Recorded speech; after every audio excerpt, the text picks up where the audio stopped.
افزایش فروشات تولیدات داخلی در ولایت غزنی. با فرارسیدن فصل سرما، فروشات بخاری‌های ساخت افغانستان در این ولایت افزایش یافته است.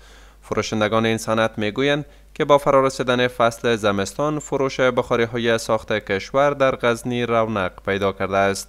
آنان از دیگر هموطنان می‌خواهند که به خاطر رشد دادن این صنعت از بخاری‌های ساخت افغانستان استفاده نمایند.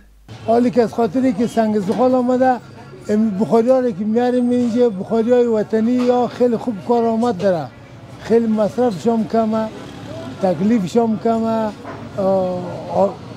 از خاطر اینکه یعنی شریعه وطنی خوبیش است، خوب کارآمد داره. بخاری وطنی هیچ کدام انشالله کدام مشکل امروی ترکی تفاوتی ندارن. از مردم ما می تقاضا داریم که بخاری وطنی سری بخاری وطنی انشالله هم اعتبار کنن و هم خریدشان از ترکی نسبت به ترکی بخاری وطنی انشالله بخرن که باعث ترقی و پیشرفت کشور خود ما بشه.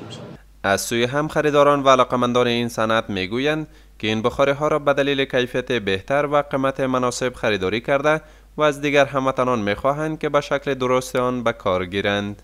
ما بخاری میخریم، بخاریایی که وطنی از وطن خود، محصولات وطن خود مایه و کیفیتش هم به نظر خوبتر معلوم میشه. هم تولیدات وطن بالا موره، هم اقتصاد ما بالا موره، هم به نرخ مناسب است.